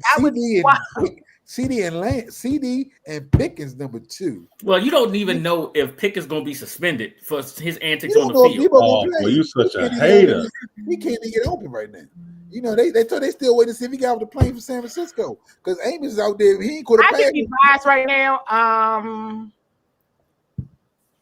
I could be biased right now based on. I'm gonna tell you why. Jalen Lane done messed me up. I'm gonna be for real with you. Well, see, that's another wild card. I do think if he puts them in, It he's messed a me up. slippery. I was He's a human joystick out there, and he's Yes. a rock. Like I said, when they drafted him, I knew him out of Virginia Tech. Watched the kid; he was very explosive. I said, if he ever get to that judge machine, he could be a problem. He's a smaller guy. He's only about 5'8", I think. Yeah, he's a smaller guy, but he's fast. And they said another one of his issues he had a quarterback. He had one. Yeah, so we'll see. Like I said, he's We'll almost. find out. Let him run past me one more time. I'm gonna ask He's him. like a mini. He's like a not quite the same level, but almost like a Tariq Hill. He's a smallish guy, very good in space. Right.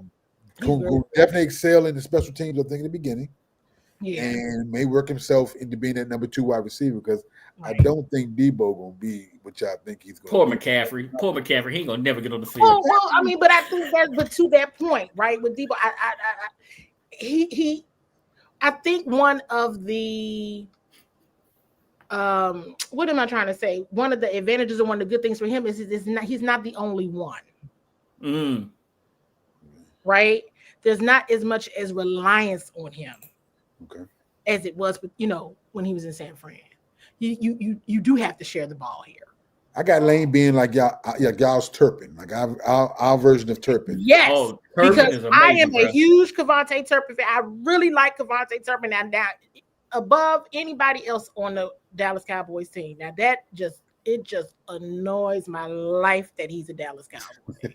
Kevontae Turpin does not get the credit he deserves. Kevontae is if I ever see him, changer, tell him what I field think. Position changer, all those things. Tremendous. Oh my God. But I'm a special teamer. But what he does when he gets that football in his hand is amazing. He can see, oh my goodness. And he is so fast. He's great. I like him in the slot with 2 big wideouts out there. That's why I like him with Pickens and CD out there. Kevontae legit. He is legit. So yeah, I'm still gonna give Dallas. Maybe I'll switch Dallas and the Eagles then. I'll swap them. But yeah, I have to wait till these rosters are complete. Yeah, it's still long with. We're still playing fantasy. I don't like that the Cowboys got Jahad Campbell either. I think that was. You like that? I like that. No, he went to the Eagles. Where's Jahad Campbell? I thought we was with us. Hold on. He went to the Eagles. I'm back. I'm sorry. Oh no, I don't know. Maybe you talking about Jahan Dotson? Jahan Dotson's on the Eagles. No, Dotson, the linebacker. Yeah, he went. He went to San Fran, didn't he? No. He went to the Eagles. I think he's an Eagle. I thought the Eagles traded him to San Fran. He's the first round. He's first round draft pick. That's the kid out of where did he go to school? The one I can't say his name. That's who that is. That went to Michael Parsons 2.0. You talking about Carter? No, he went to the Giants. He's really, really good. Just Campbell went to the Eagles. I'm trying to think that's he played for. That's bad. So it was another one that I just don't like that defense. Alabama. That's bad. But yeah, I have to look up some of these draft picks because the Cowboys had a good draft. Yep. He always do. So. All right. So I think the chat is trying to help us out here. Yeah, they said it's the Eagles. I'm like, yeah. I knew it was something. But it was the other linebacker. Not Campbell. Y'all lost me because I know that Philly sent the DN. You will know who he is soon. He's very good. I'm telling you what I don't understand. I don't understand how the Ravens got the safety out of Georgia and the edge rush out of Marshall. I mean, like you said, it's like the rich. They need to That put a was- camp on. Rich get rich. They put a camp on. They put a clinic on every Those draft. They were, put a you know, clinic on every they were draft. the Raven type of players going to the Ravens. I mean, I don't know what I mean. Like I said, Their whole draft, and they used all of their picks. I just knew. I said I was like, maybe Eric DeCosta is gonna trade one of them. Nope, they used all 11 picks and they hit on every single one. And every player is like, of course, they're Baltimore Ravens. right? It makes so much sense. Makes all the sense in the world. Yeah, That's it. Candy, thank you so much for giving us all the time Yeah. that you gave us. We do appreciate it. Jason Walker, is that who we talking about? The linebacker? I don't think that's his name. Okay. It would be a Walker. Well, we appreciate it, Candy. It's been so much fun. Make sure y'all tune in to CWall, man. She's amazing. Bowie TV, she does her thing. You're going out there tomorrow? Yes, tomorrow and Thursday. Thursday will probably get canceled, but at least you're planning for it. I didn't know we were supposed to go Thursday. It was always tentative, so we'll see. But I'll be there. All right. So Even tune in. I follow some of her stuff. You know, I have to watch it with guarded eyes, but It make you feel like you're there. I follow her with guarded eyes because I like her reporting. I just don't like what she's reporting. So it's a tough situation for me, but I definitely enjoy all the insight you give us. Katie, please tell all of our friends we say hello. Darrell, JP, all of our friends out there that we say hello, and we'll see them. Big Mitch Tischler, we'll see them all soon. So give my best to DQ too. Tell them we miss him down in Dallas, man. You know, tell them, don't do that. Jason Garrett was there today. Huh? Jason Garrett and another, I think, former Dallas coach was there, but Jason Garrett was there today. Was he there for NBC? I mean, yeah, I think so. Oh yeah, but ain't nobody hiring him. He's wearing blue. Captain 88. He's the real 88. 8-8. That's all he's good for. That's what the Cowboys do. 8-8 or first round exit from the playoffs. Whichever way you want it. They home in January. It's not for us. They home in January. Thank you, Candy. All right, y'all. See y'all. Have a good night. Take care, girl. That is Bowie TV's own CWall. Thank you for joining us again. Listen, I got this message from Chuck while we were absolutely talking to Candy. Chuck had a family emergency, so he won't be able to join us. We'll get him rescheduled. Chuck Ice is my guy. He's going to come on and talk to us about a lot of road games, packages, and things like that. Mm-hmm. Of course, y'all know there are a couple of takeover cities that the Washington Commanders fans are looking at right now. One being Atlanta. Say it. Don't let that go like that, man. The other being Dallas. So hold your horses right there. I'm just letting you know right now that they are go-go bands are coming down with them to Atlanta and to Dallas. I'm just going to tell you right now. So if you guys don't know that Chuck, the Junkyard Band, the Backyard Band, they're coming to Dallas. Dallas, it's going to be a problem. They coming to Dallas. Can visit at the dock. We're going to be out there go-going. Hey, go gone and say, you know, Pick gonna be there. Pick's gonna be there for sure. Anytime home comes here, I'm gonna be there. So just make sure I'll be out there in flip flops and socks. Where's this come from? Where's this stuff come from? I'll just be shooting shots. They just come out of nowhere, man. I'm just saying, man. Come on, Sid. You was with him, Sid. You supposed to get him right, man. Tell him get himself together, man. My shoe game's off the chain, bro. My shoe game was ridiculous. What's your shoe game? I know it ain't. Hey, you talk. Oh, I get it. Flip flops. Flip flops and socks on the beach, man. I saw the picture, Sid. Al's such a hater. Such a hater. Now I get it. I got you. Listen, so I know John will be at that Atlanta game.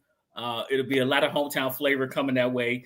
But he's going to talk to us about other games like the Denver game, going up to Denver, the Kansas City Monday night game, some of the games out west, and of course the game overseas. He has some packages that he's going to discuss. He'll do that with us. We'll try to get him on Saturday. If we don't get him Saturday, we'll get him next Tuesday. All right. So we got some NBA finals to talk about right now. The best words in all of sports is Game 7. I hope we get one. Will we get one? That would mean because OKC coming off of a loss. I think they only had back-to-back losses twice this year. Am I correct on that? Said it's like twice this year that OKC's had back-to-back losses. Yep, Only twice. twice. Have it? I don't think none of them been in the playoffs, right? No, But they are. But I think I was looking at the record. They are. What did they say? They are like 8-2 or 9-2 at home, and like 4-3 on the road, or 3-4 on the road. So it bodes well. If you're going to get them, this is when you get them. I think that's the right record. Was that right? 9-2, 12 games. They won. No, they won 13 games. they went 7 with only with Denver. Only with Denver. They got 4 wins. What I'm saying is, Yeah, they had 4 wins. So, but they were 9-2 at home, and I think it said they were 3-4 on the road, or something like 3 or 4-5 on the road, something like that. So if you're gonna get them, this is the time to get them. If you're Indy, He said he's gonna give him. This is time to get him. but I want them to because like I said, I want what Pick said. I want a game 7. Yeah. This is all we got. Once this is over, man, we know we like water in the desert, man. We trying to find anything we can get. You know what I'm saying? It comes in regards to sports. John, you get off of that. Don't dump truck Don It was, said it was all Black Sox. It was all Black Sox. That's all. Man, I'm about to check this. I'm about to check this, bro. I'm about to check this. I mean, because That fool said gold toes and flip flops. Yeah, the Black Sox on with the black flip flops, man. I'm about to check this, It was man. Like he was just walking barefoot. What? Oh, I'm gonna have to check what you talking about here, Al. I'm about to have to check this one right now. Man. Just check our chat, man. The pictures you were sending. I said, man, why I'm gonna check it. I'm gonna check it, bro. I'm gonna check it. I'm gonna put it on the thread, man. I'm gonna put it on. Don't put it. Don't. It's already. It's already. Don't put it in the chat, bro. Come on now. Come on now, bro. Oh wait. So you my man, so I ain't gonna do I know what it was about because we was about the Dipset, and I just had to switch up shoes. It's all good, man. Don't make no excuses. No, we good, man. I'm just messing with the pick, man. It's all good. No, bro. I got on water shoes. This is a hat on. I got on water shoes. There's no flip flops with the socks. No, I was on Facebook. Who put that on Facebook? I don't know. You did. No, I know it was. No. There you go. I got it right here. Right here. You and said, man. As soon as y'all arrive, man. Oh, that's the arrival? Yeah, man. I think it was the first joint y'all sent us. Oh. You laugh. I said, man, I was just messing with you. Man, I said, damn, pick this. Oh. Straight off the plane, baby. I was trying to get to the water, bro. I can dig it, man. We vacation. Trying to get to the water. Man. Have fun on vacation, man. Who am I, man? Yes, sir. Yes, sir. Listen, game 7 though. OKC and Indiana. What needs to happen? What needs to happen to get to a game 7? Who needs to play better for? Better defense by the Pacers. Yes, they got to slow OKC run down a little bit and get them in a position where they got to play half court offense and not get those fast break points like they did in game 1. They slowed them down toward the end of the third quarter, going to the fourth quarter, how they made their run. Consistent defense and the ability to shut down that OKC fast break going to the rim. I think they need to go to the ABS system. Anybody but Shea. Make anybody but Shea score because he's the engine that goes. Because, I mean, like I said, the coach Indiana said, you just pencil him in for 34 points. That can't be the case. Shea, you if you pack the paint, man, let him shoot from outside, pack the paint, whatever, but you got to take away that mid-range and take away the drive of Shea because he's the engine that fuels them. So drive anybody but Shea. You heard their coach say, he's going to wake up and score 34 on you. That's what I'm saying. I think that was more for his team than it was for Shea. To let them know they got to step up what Said's saying and play some defense because he's a walking. He's like I said, he scored more points in the first 2 games of the final of his start of his career than any other player in the history of the NBA. I think that Indianapolis has to cut down on the turnovers too. Oh yeah, they absolutely won game 1. They had 20 turnovers in the first quarter. Yeah, but also at that point in time, OKC wasn't converting those turnovers into points, so that's why it didn't hurt them. But in the second game, OKC, they got out.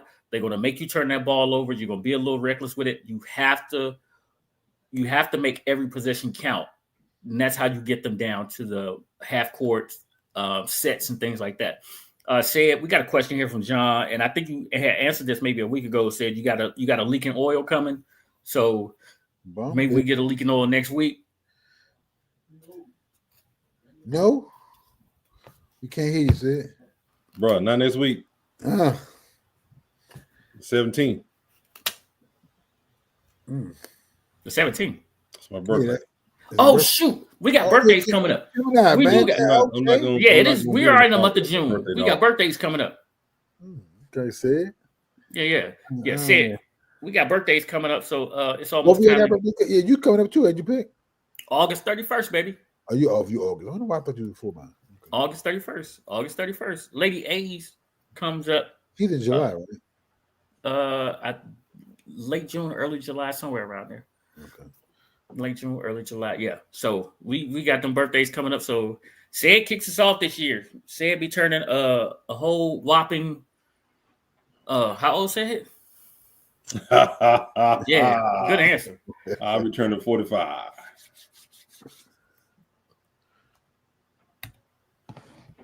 Are you only 10 years older than Lady A? Hey. Yep. You be kicking it. That's what I thought too. Okay. Yo, we covered the Aaron Rodgers thing, right? Yes, we did.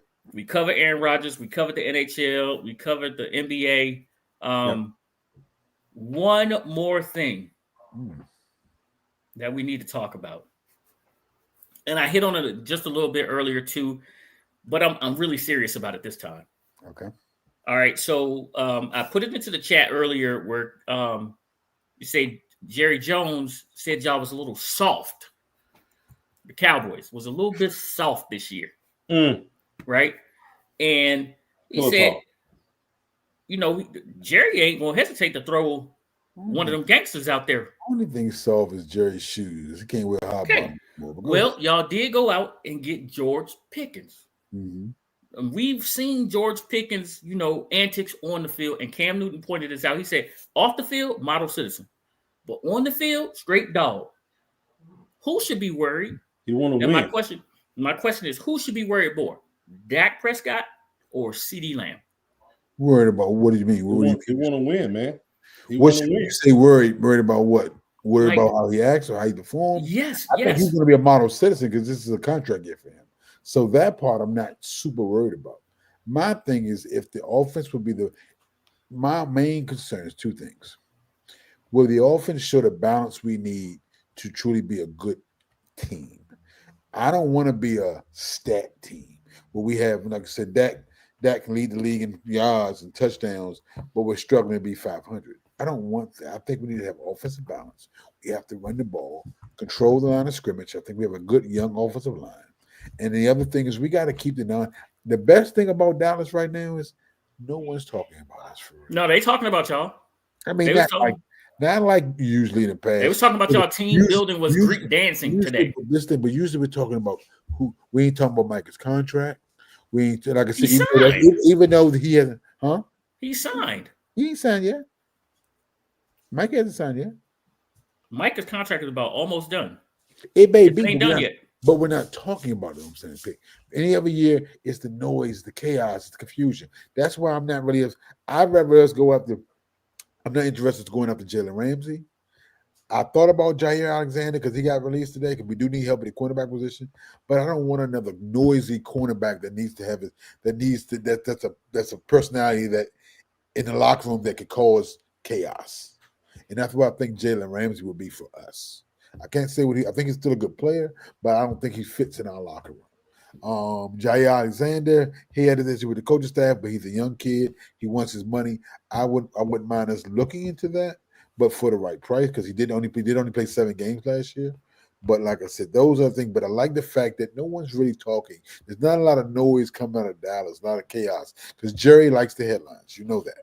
So he'll make things up or make things happen or make noise or call a press conference for no reason and say something absurd. We're not seeing that right now.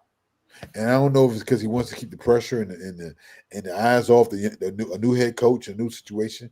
But whatever it may be, I can appreciate a calm off season, at least up to this point.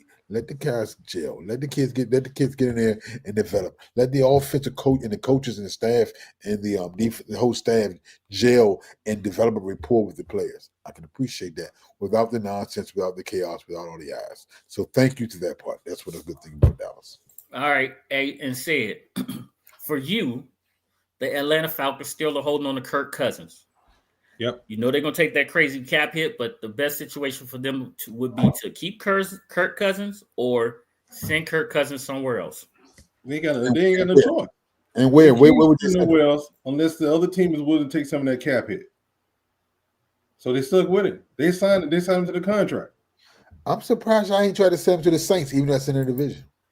Dude, somebody has to absorb that cap, dude. You're not listening to me. I know, but how can you? I don't think they're gonna get you to it's take. Like they might million this year, player. You're gonna take the cap hit, but they may have to pay some of his salary.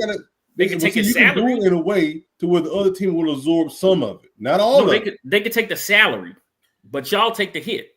But what? Let me ask you this, Ed, for what you're saying. What incentive would a team have to do that? Because they know you are going. Their money, you're hit.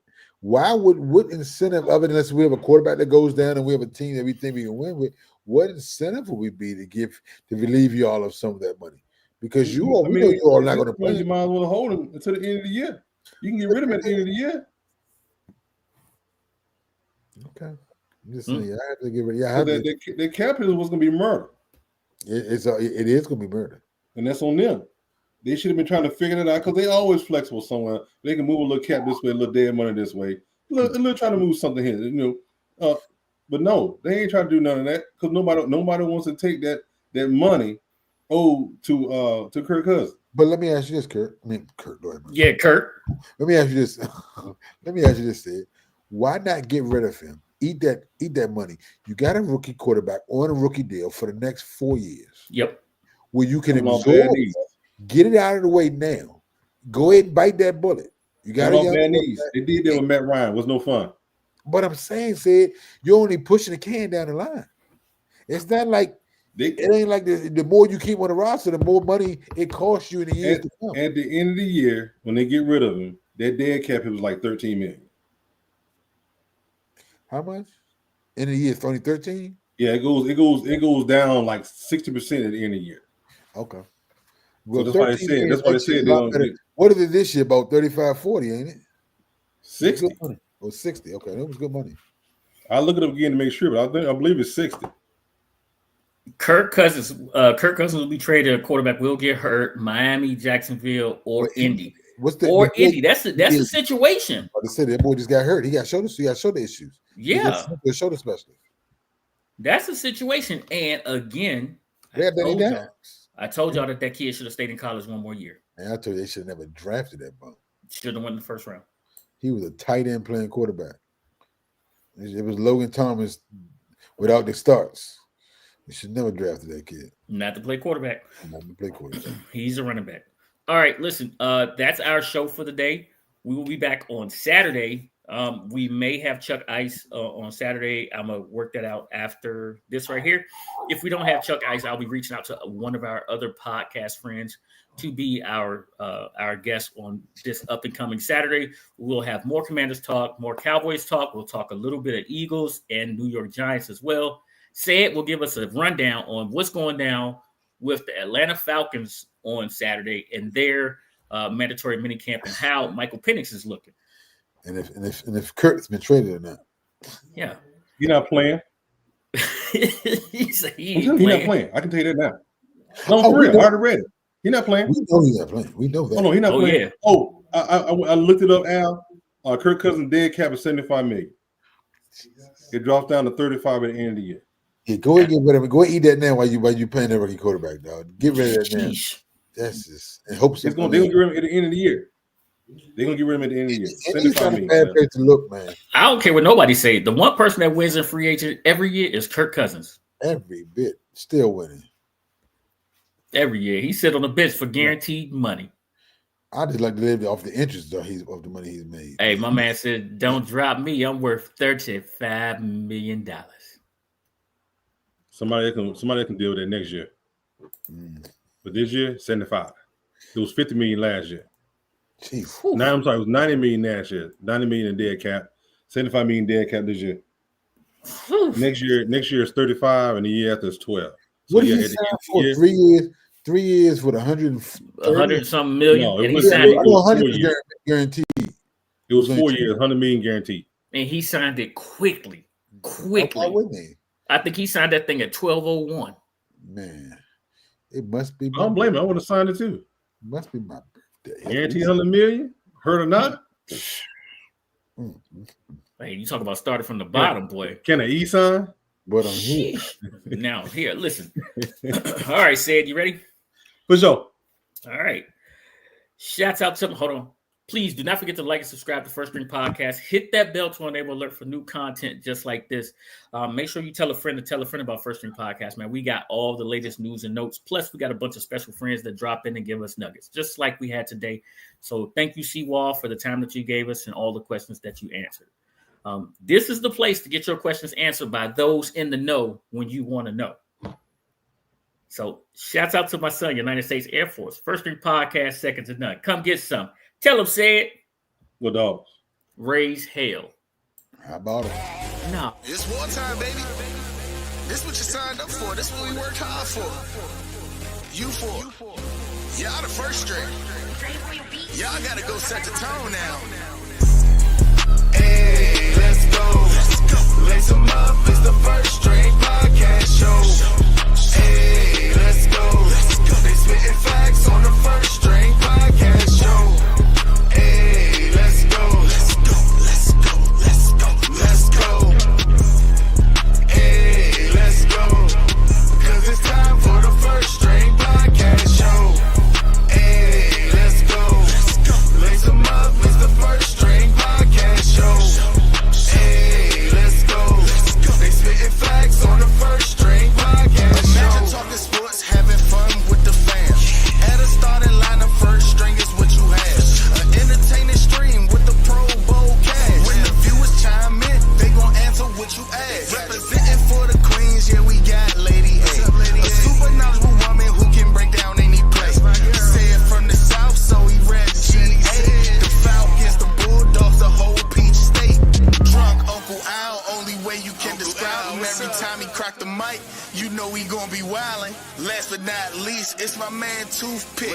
Commanders is a squad and he the captain of the ship. So if you feel the vibe, go ahead and tune in. Like, subscribe, recommend.